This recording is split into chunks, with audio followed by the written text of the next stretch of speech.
Belakangan ini muncul fenomena di industri waralaba, mixue. Luar biasa, di mana-mana dibuka gerai baru mixue. Sebenarnya apa sih yang membuat bisnis ini bisa berkembang begitu cepat? Halo, perkenalkan nama saya Mas BKI. Saya adalah konten kreator dari channel ini. Saya adalah juru cerita ekonomi berbahasa Jepang. Jelas dan gampang. Pada episode kali ini saya akan menampilkan analisis ekonomi yang terbit di harian Kompas pada hari Kamis 5 Januari 2023 yang berjudul Sana Sini Heboh Mixue.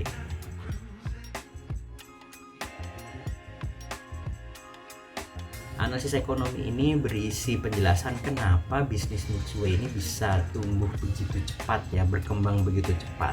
Nah, analisis ekonomi ini ditulis oleh Mas Andreas Marioto. Beliau adalah wartawan senior di Harian Kompas yang juga merupakan mantan kepala Des Ekonomi Harian Kompas yang juga saat ini adalah petinggi di Harian Kompas.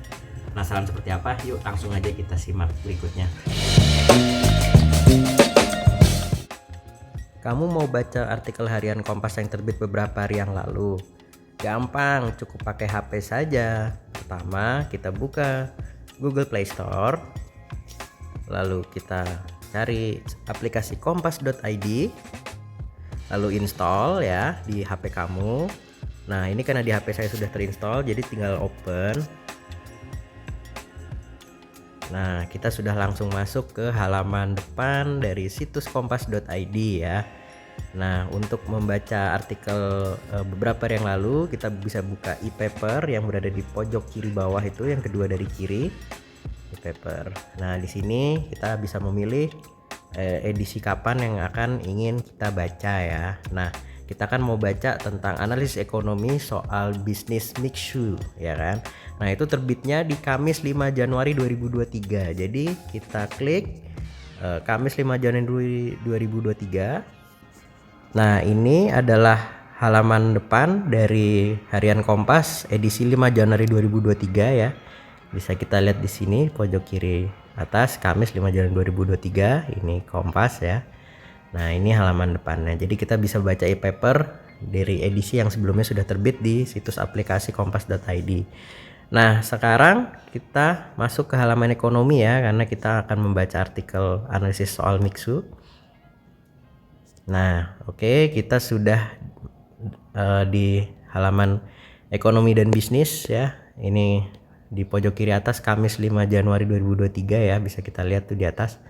Nah, ini analisis ekonominya tentang berjudul Sana Sini Heboh Mixue yang ditulis oleh Mas Andreas Marioto. Cara lain untuk membaca artikel tersebut, caranya adalah masuk ke halaman aplikasi situs kompas.id, lalu kita klik di pojok kiri atas itu yang 3 garis itu, lalu kita pilih rubrik yang ingin dibaca. Nah, kalau mixue itu kan di ekonomi ya, jadi kita klik ekonomi, lalu kita scroll.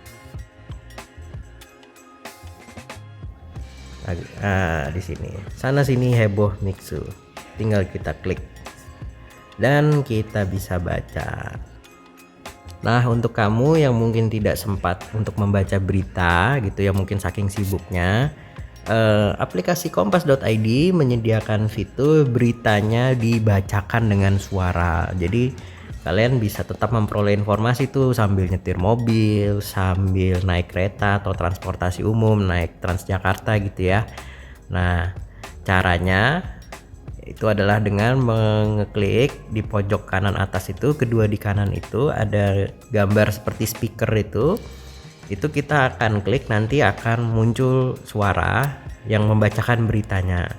Nah, ini khusus untuk viewers dan subscriber saya, bisa membaca berita ini sambil didongengkan, asik. Didongengkan oleh mesin kompas.id. Oke, langsung aja kita klik. Selamat menyimak. Sana Sini Heboh Mixue. Dari obrolan jalanan hingga perbincangan di media sosial, hampir semua orang bicara mixue. Gerai es krim dan teh asal China itu menarik perhatian banyak kalangan. Pembeli mengantre di berbagai gerai. Guyonan soal tempat yang kosong tiba-tiba jadi gerai Mixway marak di media sosial. Apa sebenarnya yang tengah terjadi? Secara umum Asia Tenggara, secara khusus Indonesia, menjadi incaran produk dari berbagai negara. Jauh sebelum ini perusahaan makanan dan minuman Amerika Serikat, seperti McDonald's, KFC, dan Starbucks, masuk dan hadir di berbagai kota di Indonesia. Beberapa tahun lalu es krim ais dari Singapura juga menyerbu tanah air. Ada banyak produk makanan dan minuman lainnya dari berbagai negara masuk ke Indonesia. Alasan utamanya adalah karena Indonesia merupakan pasar yang besar. Mengapa Mixway begitu heboh? Beberapa analisis menyebutkan harga produk mereka sangat murah. Konsumen di berbagai negara Asia Tenggara kaget dengan harga yang ditawarkan bervariasi antara Rp8.000 Rp24.000.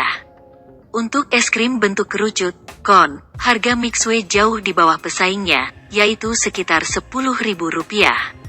Ukurannya juga lebih besar dibanding pesaing. Secara rata-rata harga es krim Mixway lebih murah untuk ukuran lainnya.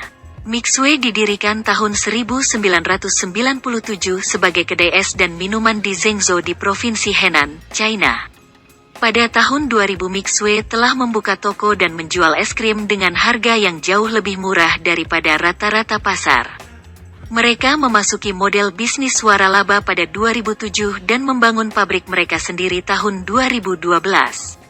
Pada 2014, Mixway melangkah lebih jauh dan membuka gudang dan pusat logistik sendiri. Nah, di sini ada potongan video juga yang digarap oleh teman-teman dari Multimedia Kompas. Kita lihat singkat saja ya. Ini bisa ditonton juga di YouTube Harian Kompas.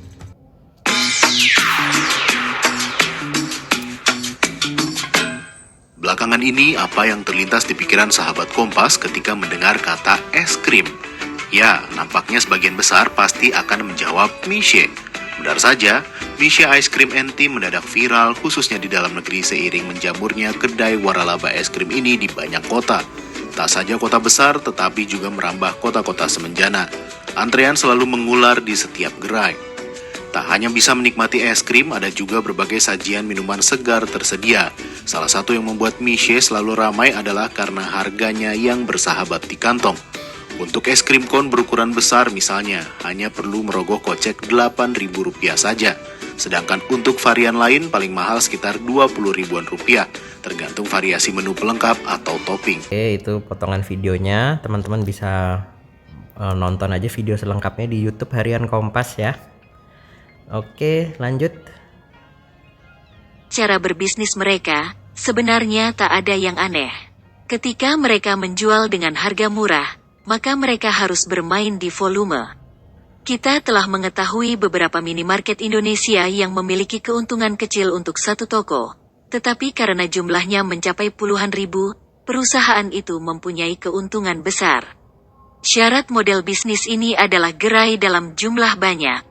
Tak heran bila kita mudah menemukan gerai Mixway sehingga muncul guyonan gedung kosong kalau didiamkan akan berubah menjadi gerai Mixway. Laman TLD dalam salah satu tulisannya membahas fenomena ini. Mereka menyebut, dibandingkan perusahaan lain seperti Haiti dan Nayuki, Mixway mengambil pendekatan yang berbeda. Mereka mengambil pasar massal melalui strategi berbiaya sangat rendah dan harga jual rendah. Mereka juga mengambil pasar kota-kota lapis 3 dan 4 di beberapa negara meski di Indonesia juga mengambil pasar lapis 1 dan 2. Dengan harga produk rata-rata antara 0,4-1,5 dolar AS, Mixway bisa cepat mengumpulkan banyak pelanggan. Strategi yang dilakukan Mixway adalah mengumpulkan volume penjualan dalam jumlah besar sehingga rantai pasoknya efisien. Jumlah gerai yang banyak dan berkumpul di lokasi yang tak berjauhan membuat pemrosesan bahan mentah, pergudangan, dan logistik bisa dikendalikan dengan mudah. Mereka juga bisa memotong biaya perantara atau pihak ketiga. Dengan cara ini Mixway bisa menjaga struktur biaya sangat rendah dan keandalannya tinggi dalam hal produksi dan pengiriman.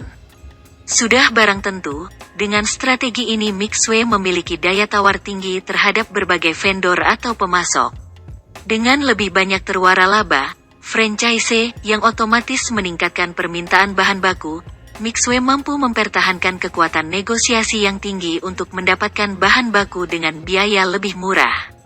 Ongkos sewa gerai pun bisa lebih murah karena orang akan bersaing untuk bisa menjadi terwaralaba Mixue. Satu orang yang menjual lahan dengan harga mahal akan ditinggalkan karena orang lain akan banyak yang bergabung di tengah pasokan ruko atau gedung kosong melimpah. Fenomena Mixue telah jadi kajian ilmiah beberapa peneliti. Salah satunya Ziwen Chen yang menulis Analysis on the Marketing Strategy of MXBC Milk Tea. Ia berkesimpulan, model bisnis produsen Mixue, yaitu Mixue Binceng Co Ltd, MXBC, memang akan memberi pendapatan dalam jumlah besar, tapi ada tantangan yang tak mudah. Ziwen dalam risetnya mengatakan, tidak sulit untuk melihat bahwa model waralaba Mixue sesungguhnya adalah pedang bermata dua. Mereka akan berusaha menyelamatkan keberhasilan bisnis yang telah dicapai, tetapi pada saat yang sama akan merusak masa depan pertumbuhan perusahaan. Tak mudah bagi Mixue mengelola pewaralaba yang jumlahnya telah mencapai ratusan ribu di berbagai negara. Laba kotor yang rendah dari produk Mixue dan persaingan ketat di industri es krim dan teh membuat pewaralaba makin sulit mendapatkan keuntungan atau bahkan bertahan. Oke, baru saja tadi kita saksikan bersama-sama analisis ekonominya ya. Kalau kamu mau baca artikel itu lagi selengkapnya, bisa baca dengan copy paste link di bawah sini ya, di bagian kolom deskripsi. Kalau kamu merasa video ini bermanfaat, kamu bisa tekan tombol like. Dan kalau kamu ingin membagikan pengetahuan ini kepada saudara kamu, pacar kamu, keluarga kamu, tetangga, teman, siapapun, kamu bisa juga share ya, supaya mereka bisa merasakan manfaat yang sama sepertimu. Kalau masih bingung, kita boleh berdiskusi di kolom komentar ya di bawah ya. Akhir kata itu saja dari saya, Burung Irian Burung Cendrawasih. Cukup sekian dan terima kasih. Sampai jumpa di video berikutnya.